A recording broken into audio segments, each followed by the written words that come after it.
Vamos prestar serviço, já está com a gente a doutora aqui. Boa tarde, doutora, tudo bem? Tudo bem? Tudo certinho. Ó, as férias escolares estão aí, né? Agora é alegria, criançada, diversão, muda a rotina completamente. E para continuar a atenção também para a saúde, né, dos pequenos, a doutora Fabiane Miura vai falar um pouquinho agora dessas orientações para as famílias, porque a rotina é completamente diferente, né? Não tem mais escola, não tem mais aula. Ano passado, especialmente, ficaram muito em casa, as crianças, esse ano voltaram para a escola. Então agora vem toda uma novidade por aí, né, doutora? O que a senhora pode dar de dicas aí para as famílias, então? Na realidade, as crianças agora de férias muda bastante a rotina, né? Eles acabam ficando um pouquinho mais na frente da televisão, às vezes acabam comendo um pouquinho mais de besteira, né? Comendo um pouquinho mais do que a gente chama de porcaria. E isso tudo tem um grande impacto se os pais não estiverem bem preocupados e atentos com isso. E pode comer essas coisas diferentes nas férias, hein, doutora? Eu sempre falo que é bom ter um equilíbrio, sabe? Lógico que vai para casa da avó, tá tudo bem comer um bolo da avó, né?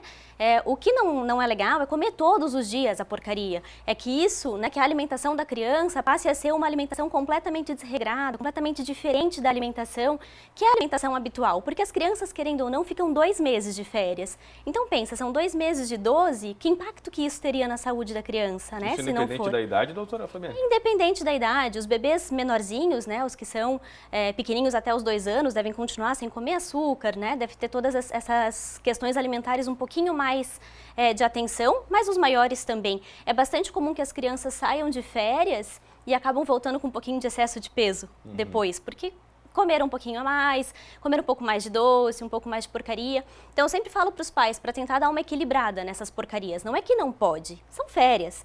Mas também não pode ser a rotina. Não pode ser todo dia. Exatamente. Agora, mas são 10 meses que daqui a pouco está comendo bem. 2 meses muda muito, é difícil voltar a se adaptar a uma comida mais saudável depois, doutora? Mesmo Muda. sendo criança, assim? Muda por 2 motivos. Primeiro, porque as crianças começam a entrar numa seletividade alimentar.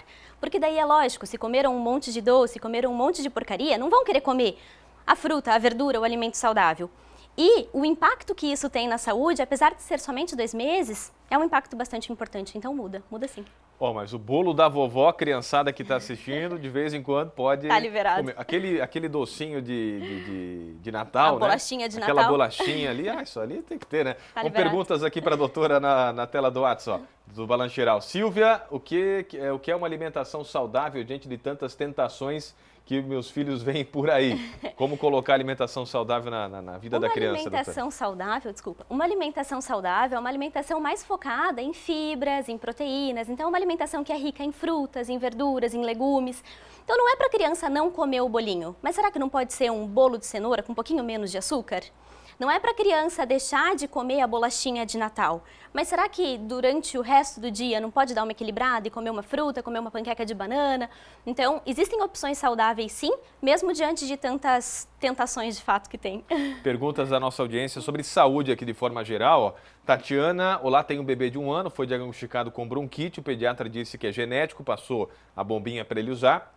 Usa por muito tempo, doutora. Quais cuidados devo ter com ele em casa?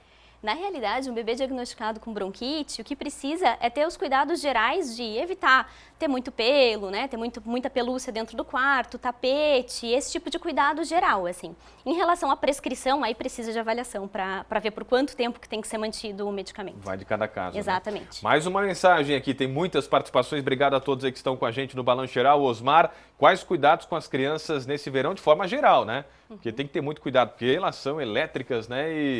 E assim, a pandemia está aí ainda, tem alguma restrição ou outra, enfim, então vamos reforçar os cuidados aí com as crianças em casa, doutora. Vamos lá. No verão, eu sempre gosto de lembrar de 2 coisas bem importantes. Uma delas é o cuidado guiado. Sim. Então é assim, a criança que está sendo vista por muita gente, de fato não está sendo vista por ninguém. Sempre comento para os pais, olha, se tá com o pai, fala, pai, tá contigo agora. Se tá com a mãe, mãe, tá contigo agora. Porque isso evita que as crianças sofram acidentes, que sejam roubadas, que na praia às vezes se percam, né? Então esse cuidado guiado, assim, essa observação guiada é bastante importante. Sim. E o segundo é a atenção com o sol.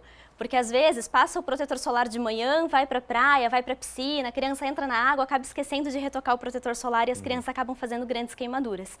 Então são 2 cuidados bastante importantes, além, lógico, da alimentação e da hidratação, porque as crianças precisam beber bastante água e às vezes a gente acaba negligenciando um pouquinho. Boa, esse cuidado guiado é fundamental. Piscina em casa, tomar cuidado também, né, Exatamente. doutora?